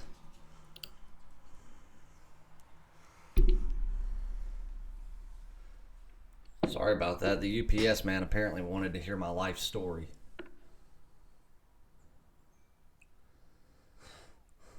All right, let's see. Let's go back. Now that we've done my initial, just kind of giving you guys some things to think about on Oklahoma and LSU. So we've got two more teams to go, and then I'll give you my initial leans. Obviously, I'm going to break all of this down further, and I'll have something on the premium side for the clients come this weekend.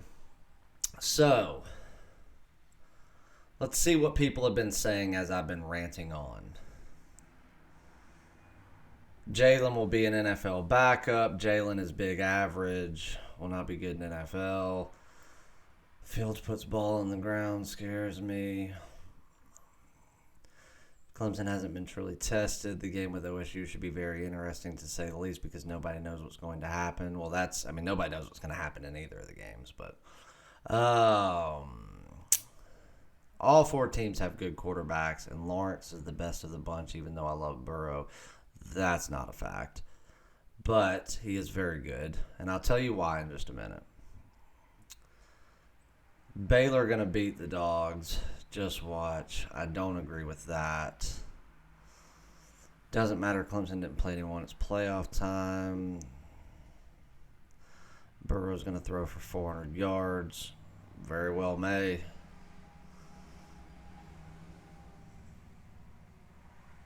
Everyone knows you don't want any of this football ass whipping we give out here in the South. Most people don't, but this year I wouldn't consider overall. If you take every top team this year, I would say the South is down a little bit this year.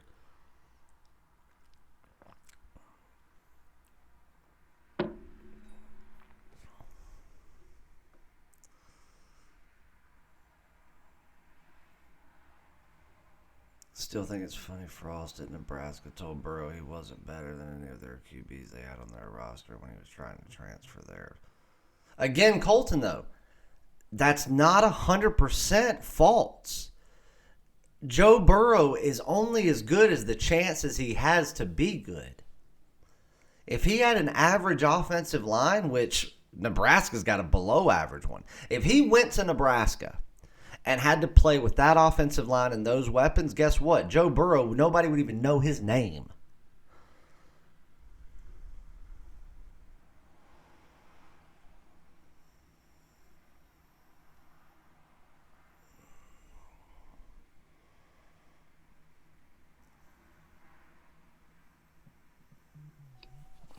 Danny, that's not true. I've said good things about Trevor Lawrence all year.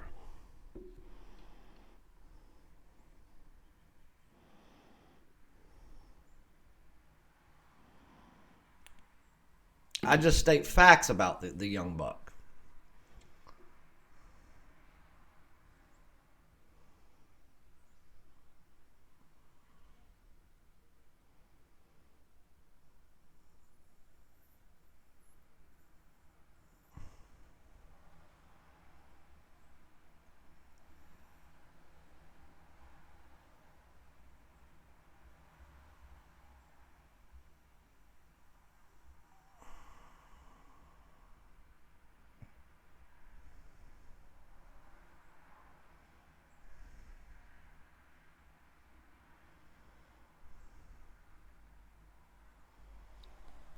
I didn't compare the two teams. I compared their style of play.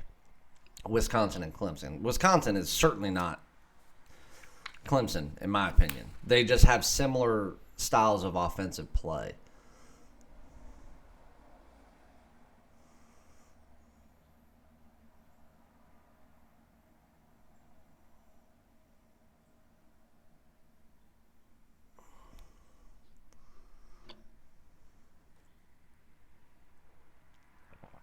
Jerry Valdez. What's up, brother? All right, so let's get into the rest of it. So that we've talked about Oklahoma, we've talked about LSU. Let's talk about Ohio State. I've said since this was the funny thing about Ohio State. So when the week well, not the week. The week of the first week of college football play this season, we did our first live show. It was like the first time I had gone live since like right before the All-Star break.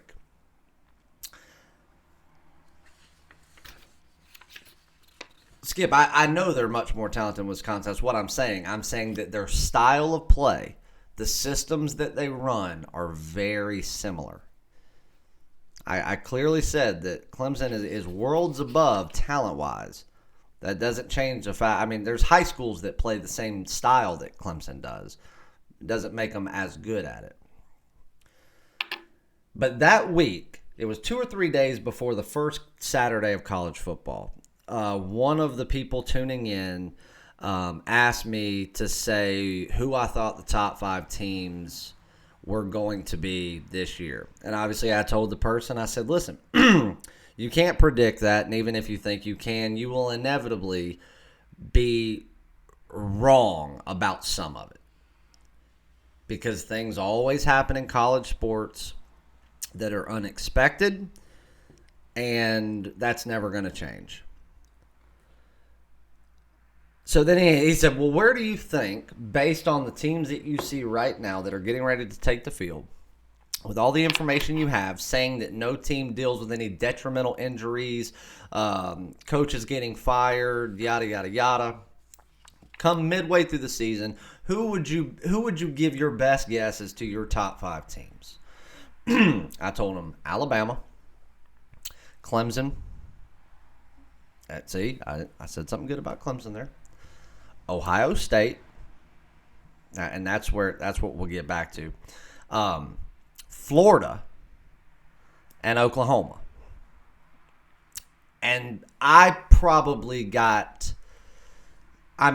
got absolutely trolled for the better part of an hour for people saying that I was crazy for thinking that Ohio State was going to be a top 5 team.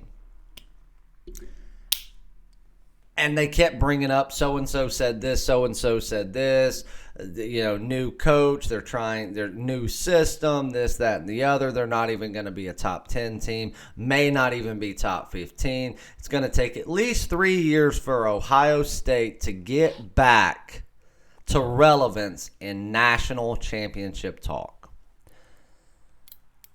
Everybody knows that I have said that I think that quite possibly the greatest college coach is Urban Meyer. I don't care that Nick Saban has more championships, that Bear Bryant has. Bear Bryant doesn't count. There was no regulations as to how many scholarships. There was, we even got to go back to the days of, being segregated here. Bear Bryant doesn't count. He was not the greatest coach. You played in an era where by far probably the most talented athletes that were on the face of the earth at that point couldn't even play. So don't give me that shit. But Nick Saban undoubtedly probably the second best. But Urban Meyer, just go look at his stats of winning wherever he's been, how long it takes him to develop a championship program. I think Urban Meyer's the best. The thing about everybody thinking that because it's a new coach that it's just a brand new system. No, it's not. It's actually a mirror of Urban Meyer's system. The only difference is defensively, he does run his defense just a little bit different. He recruits a lot different on it as far as the type of defensive player he goes for. So that's really all that had to change. But again, that takes time to do. It doesn't happen overnight. But I told everybody, I said, I don't think people are giving credit to just how talented this team is. And if the coach gets these kids on this system, understanding it and executing it, there's no way in hell that a healthy Ohio State team isn't in the top 10.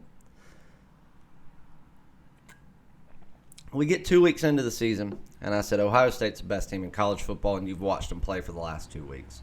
Again, got trolled. 6-7 weeks in, nobody was trolling me anymore. Everybody was going, yep, Ohio State's the best team in the country. Well, no shit. Been saying that for the last 2 months. But there are flaws.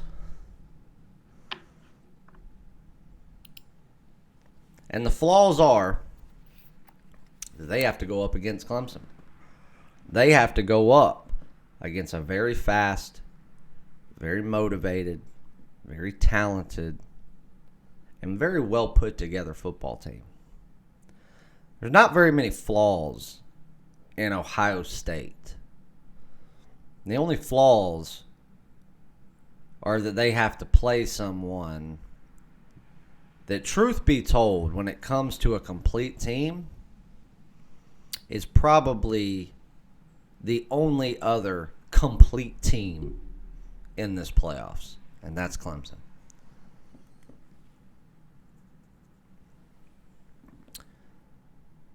At quarterback play, I think Ohio State holds an edge. And the reason is, again, football IQ. I also think that it's going to come down to being battle tested. On the defensive end, if you look at stats, Clemson's had a better defense this year than they did last year. And last year was single-handedly the best team that they had ever put on the field. Hands down. Hands down. Are there better players at certain positions that weren't there last year that were in the past? Yes. But the team itself, 2018, was the best Clemson University Tigers team that has ever taken the field. And it was most certainly the best defense that university had ever had, and nobody was ever questioning that. The problem is everybody's going out there and see, now it's where stats are what you need to not focus so much on and focus on facts. If you look at numbers, Clemson's defense is better this year than they are last year. Clemson didn't have a hard schedule last year by any stretch of the imagination. But look at their schedule last year. A lot of teams that they played this year. But each one of those teams were better last year than they were this year. And then the teams that they played last year that they didn't were also better than the opposing ones this year. So even though numbers show this year's defense to be better than last year's, that is 150% false. It is not as good. It is not near as battle-tested. It's not as big. It's not as fast. And it's not as scary. That's a fact. Now we get down to coaching. Be real with me, guys. Does anyone seriously believe for a second that Dabo Swinney is the best coach in college football? I didn't say, do you think he has the best team? Do you think, as a coach, a recruiter, a motivator, and someone that can and will call plays, do you think he is the best? Because if you do, I'm sorry, but we can't talk. He's not a coach. He is a cheerleader. He's a recruiter. He's damn good at putting a coaching staff together. But for what they pay for a coaching staff, goddamn, I'm surprised Nick Saban doesn't work for them.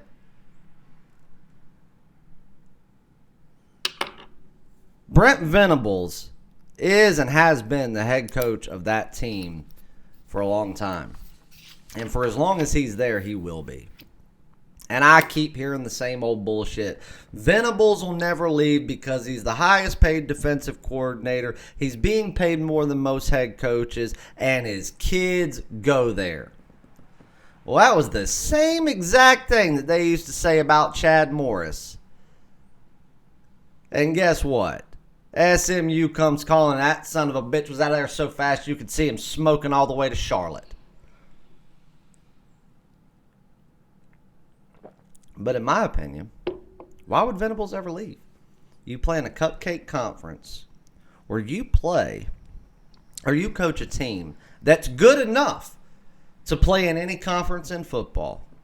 Now, would they be the best conference in all of those conferences? I don't know. Big 12, yes. Big 10, no. SEC, no, but they'd be close. Pac 12, absolutely. But the ACC, You've got an SEC caliber team in the ACC. You're being paid more than most head coaches. Your kids go there, and you know that you're going to win 10 games without trying. Why in the fuck would you ever leave? I wouldn't. But money talks, bullshit walks. And sometimes, if people are doing all the work, it only takes a matter of time before they finally want to get recognized for it. And I'm not saying that Brent Venables doesn't get,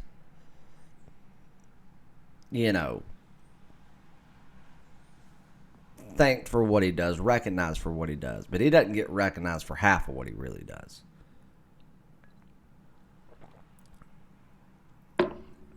Mr. Dabo said, little old Clemson got to go 30-0, and nobody believe in us. We just poor old little Clemson. Stop acting like you're some hick town football team from upstate South Carolina. Act like you're a national championship team.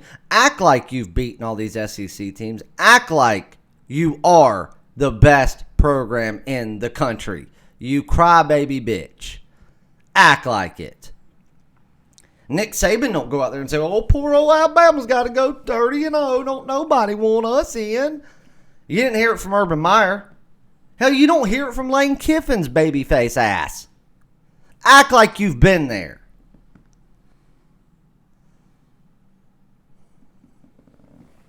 I don't want to get pissed off. Trevor Lawrence. Fantastic athlete. Best quarterback ever come through the university? I think so. At least to this point. He's got some work to do. You can't say it now after one season, especially knowing that most of the quarterbacks that come through the university stay for the duration. You don't have guys come in for a year, redshirt, play, leave. They stay. It's that type of program. It reminds me of the way Roy Williams does his basketball team. He would rather recruit a 3-star guy that he knows that he can mold into a 5-star guy and that will stay, graduate, and play for his university for 4+ years. Dum Dum and Brent Venables do the same thing. So he's got a little work to do. We can't say that he's the best yet, but he's damn sure on track to be. I also think that he's the best at the quarterback position.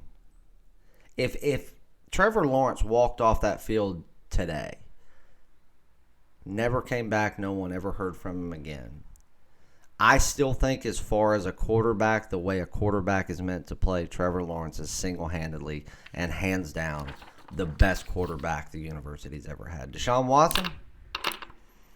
No. Taj Boyd? No. Here's where it comes down to. Again, going back to the media. Clemson has not played anyone this year. No one. Not that they've played 10 easy games and cupcakes. They have played no one. Texas A&M was supposed to be their game this year. Within 3 weeks, everyone realized that Texas A&M sucked. They were bad. So guess what? You beat them. Whoop-de-fucking-do. South Carolina. Worst team they've ever put on the field. Now, I say that. It was actually one of the more talented teams they've ever put on the field. But when they're playing third strings at every position because of injury, there's a reason you go 4-10. Or, 4-8. You beat a nobody South Carolina team. You beat a nobody Texas A&M team. You almost got beat by just barely an average North Carolina team riddled with rookies. You have beaten nobody. You have been tested by no one. You have proven nothing. But what have you proven? You have proven that you hadn't lost a game in 2 years. You have proven that you are the defending national champion. And until someone takes that from you, you are the national champion. And that's what I got to say about it. Who's the best team in the country right now? Clemson University Tigers, because they are the defending national champions and no one has kicked their throne out from under them yet. No one. And until they do, no one can say that they are better than the Clemson Tigers. But I'll tell you this. Everybody is looking at Ohio State and going, well, damn, Penn State gave them a run for their money. Wisconsin almost got them. Those were two top 10 fucking programs. Their rivalry, where they had to play in the big house, the biggest rivalry in college football, one of the toughest places to play, 110,000 strong in the big house in Ann Arbor, Michigan. You went in there, not only did you beat your top 15 ranked, mortal enemy with one of the best defenses in the country, you absolutely fucking destroyed them and made it look like they were just a bunch of high school kids. If Clemson would have played half the caliber of talent that Ohio State did this year and won, the media, the coaching staff, every fan, and the whole world would say that that was the single greatest college football team ever assembled. And if any of you don't agree with that, you live under a rock, because you know it's true. Dabo don't get no credit. Dabo gets all the credit. Clemson gets all the credit. They've played nobody, proven nothing this year, and yet they are still considered one of the best teams. I think they should be until someone beats them. I think they should be ranked number one and should have stayed number one until someone beat them. And guess what? That hasn't happened yet. But if it's going to come down to both of these teams playing 100%, no injuries during the game, nobody makes any detrimental mistakes, we've got two teams playing at the top of their game, then who's better? Going in, it's Clemson. Coming out, I'm sorry, it's Ohio State. It comes down to who you've played, who's prepared you, how battle-tested you are. And if it comes down to coaching, Brent Venables has all the fucking edge in the world on defense, but when it comes down to offense, I'm sorry, that coaching staff will win. Going into this game, going into this playoffs, Clemson University is the best team in the country until someone changes it, and there's only one team that can. And I believe that that's the Ohio State University. So, my leans, again, I will have premium plays. My lean is that Ohio State wins the game by about a touchdown. And this is why I think so. Because Trevor Lawrence is still so young. He's inexperienced. You know what he hasn't experienced yet? What it's like to get his ass kicked. What it's like to take a hit from a 300-pound guy over and over and over and over again. What it's like to have someone like Chase Young out to kill you. He's never experienced it, but he's going to experience it on December the 28th. It's going to take everything Ohio State's got and then some to do it. But if they, and that's what, again, it's a game. Both A games come from the staff and from the players. I think Ohio State takes the crown. I think Ohio State goes on to win the national championship. I think that Clemson is a better team than LSU by at least a touchdown. And I do not think that Oklahoma has what it takes. But I will tell you this. I did put $200 on Oklahoma money line just for shits and giggles. Because I'm telling you this. If Ole Miss can freaking ramrod you for about 600 yards, well, guess what? Oklahoma can damn sure do it. And Lincoln Riley, again, best coach out of the four.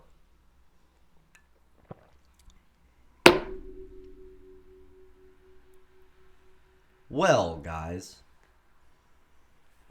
sorry for getting a little bit on edge there. I didn't say anything negative about anybody. But those are just facts. Had Clemson done what Ohio State had done this year, then they'd be the greatest team that was ever assembled. That's a fact. Ohio State's being overlooked because they played a close game with a top 10 team. Clemson is, woe is me because we don't get any credit for beating Georgia Tech. I mean, come on, guys.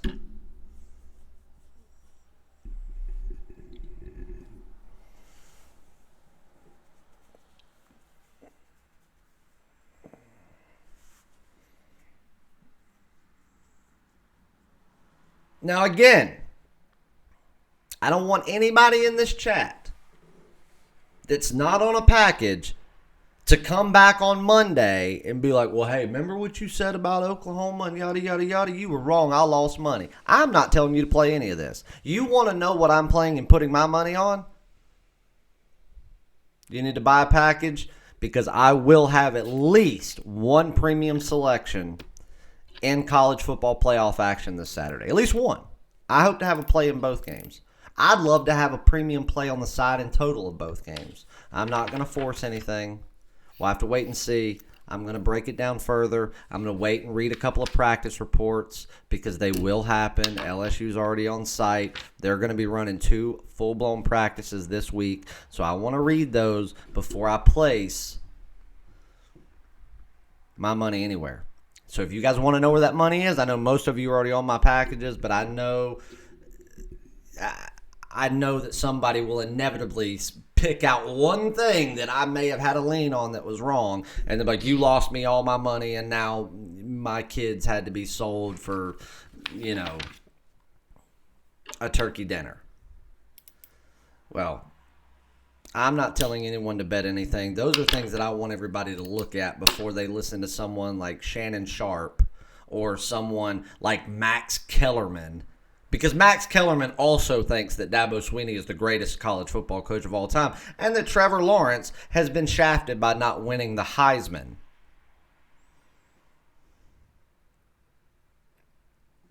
Max Kellerman's a moron. And I'm not saying that because he thinks that. He's a moron about everything. He also said that if Kawhi Leonard was still in Toronto, that not only would the Raptors win the championship again this year, they would be starting a dynasty.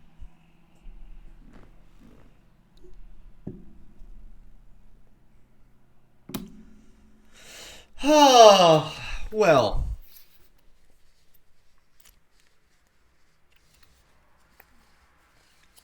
How about a free play, guys? Fuck it. It's Christmas. Let me check a couple of lines.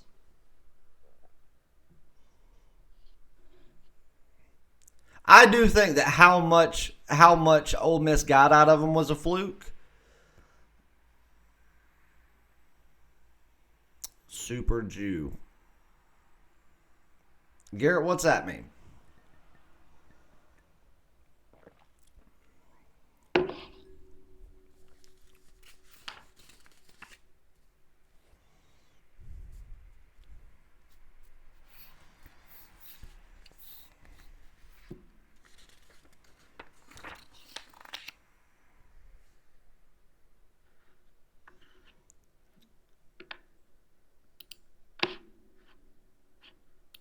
Let's look up a couple of lines here and see if anything's changed before I give you something out that's not accurate.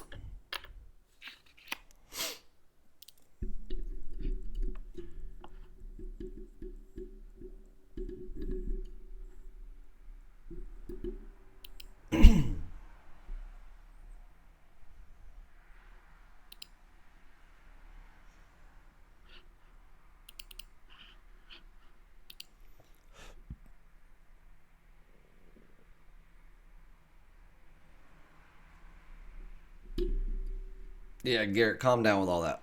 I don't like Max Kellerman at all. I think that he is an absolute moron, and I think that someone should give him a major swift kick in the ass. But don't do none of that, man.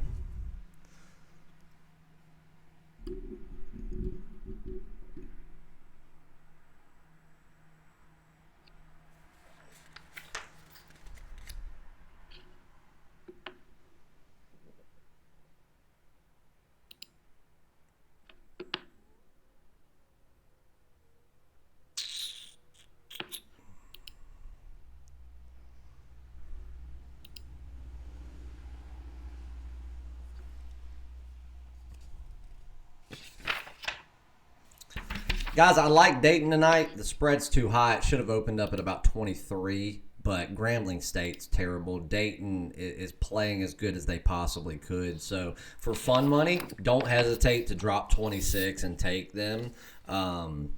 Just be careful just because of how high the spread is. Like I said, the spread is inflated.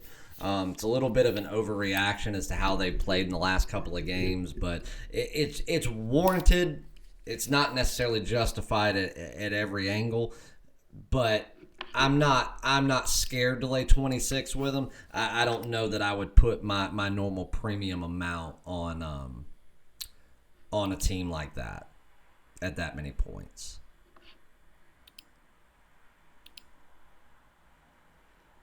Let me just double check these lines, guys. I just want to make sure I've got that no major changes have happened. Just want to make sure.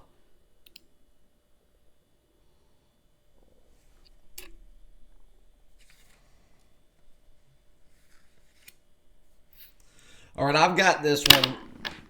I don't understand it.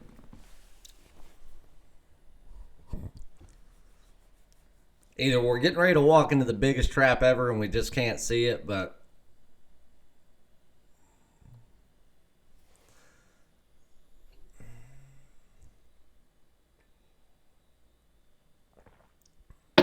there's a 2-3 zone defense here that just can't be stopped, and Hawaii's not the team to stop it. I don't care they're in Honolulu. I don't care that it's almost Christmas. I don't care that they're going to limit some minutes from each guy and rotate more than they usually do. I think their two guards are going to go off for a field day. I think Washington, the Huskies, win by at least 15, and I'm taking Washington minus 6.5 all day. I bet it about an hour ago. Take it while you can. I'm seeing 2 7s out there, so it'll probably move to 7 across the board by game time. But I'll tell you right now, it's going to be Washington's fault if Hawaii makes this close or wins the game. I can't bank on that. I've got to go with the facts, the stats, and who the team that should absolutely trounce them is. I'm going with Washington, and I'm not scared a bit to do it.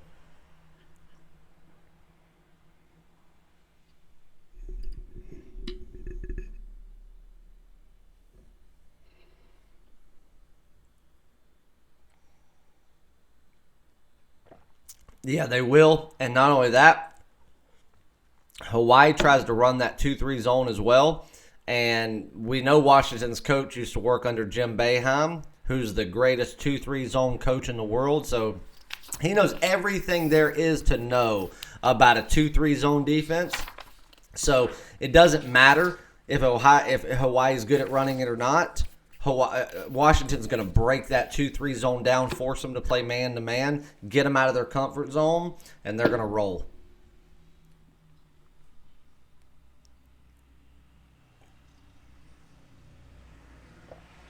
All right, guys. We're 2.5 hours in. I got a ton to do. I'm going to have to bounce. So I will plays will be up probably in the next 2 hours. So we'll get everything up. If you got any questions, let me know, and I will answer them. I got to run out here for a minute, and then I'll be back to post everything, and I'll get emails answered and everything. Ron, I'll get with you in a little bit. If I have something before you and I get that worked out, I'll email it to you just so you have it. But I'll get working on that so you can get on it tonight.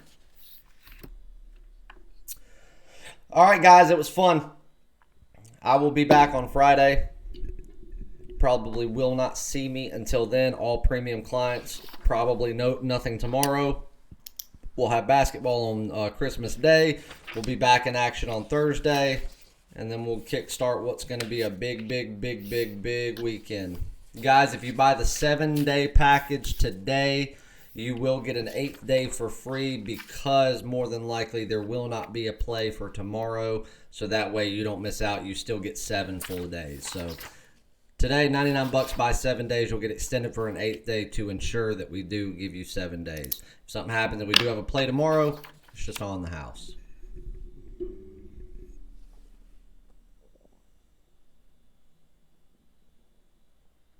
What's up, Cappers Direct? We were just signing off, so I will text you in a few minutes. See you guys.